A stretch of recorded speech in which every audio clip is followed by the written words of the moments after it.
CDP, the global nonprofit that runs the world's environmental disclosure system, has just appointed Sherry Madura as CEO. And she joins us now to explain that new role. And Sherry, welcome. First of all, great to have you here.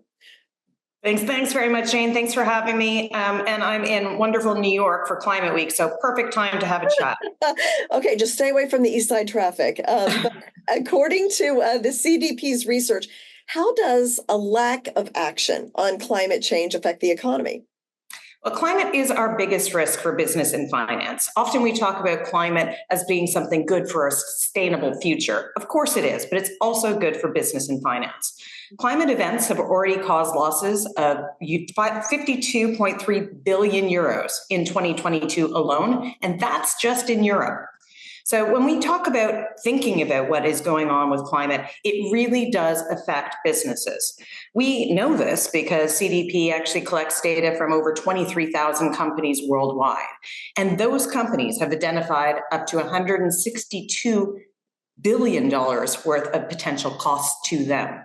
And that's going to affect the economy, that's going to affect jobs, that's going to affect growth.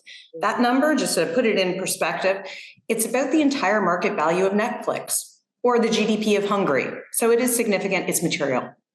How would you say corporations are doing when it comes to implementing climate change policies?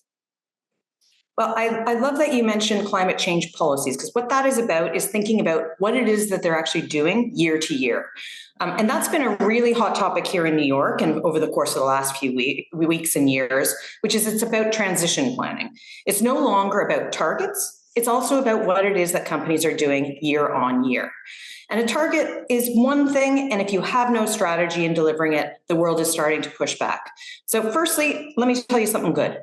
50% more companies, which is over 5,900 companies, have reported having a plan in place for our most recent analysis. Nearly 40% of those are reporting the majority of the key indicators you need to judge if your transition plan is credible. So that is the good news. Let me tell you a little bit of the bad news, because obviously we have more work to do. 35% of US companies reported the majority of data points that we need to show a credible plan. 35. That's not even 50%. So we have lots of work to do. And that compares to over 77% from the Euro First 300 index and 70% in the UK FTSE. So again, there is a big jump there of companies around the world that need to start thinking about how they disclose, how they're more transparent about what they're doing year on year. So what would your recommendations be for companies to speed up their adoption toward climate change, toward net zero goals?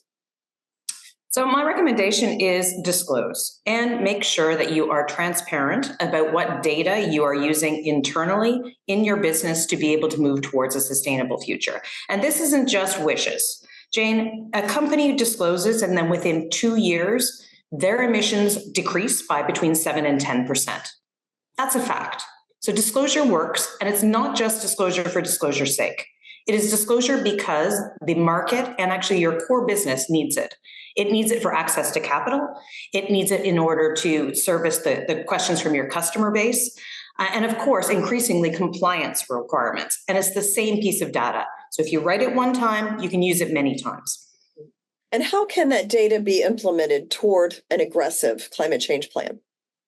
Well, the good news is that part of that data is identifying opportunities, as well as just making sure you have stakes in the sand in terms of measuring emissions or measuring sort of your progress. And companies in Europe identified 3.47 trillion euros worth of opportunities that have come from thinking about making changes that are climate positive, that are sustainable in their nature. And that compares, so you might think that that's going to be expensive. You identify the opportunities, but really you have to invest. They also identified the costs of that being approximately 620 billion euros. So that's 3.47 on the upside, 620 billion on the downside. So there is a real opportunity to invest in a sustainable future. And that is what's coming out of the data that's being disclosed. Okay, Sherry, thank you so much. Congratulations on your new role. Best of luck. Thanks so much, Jane. Look forward to speaking again.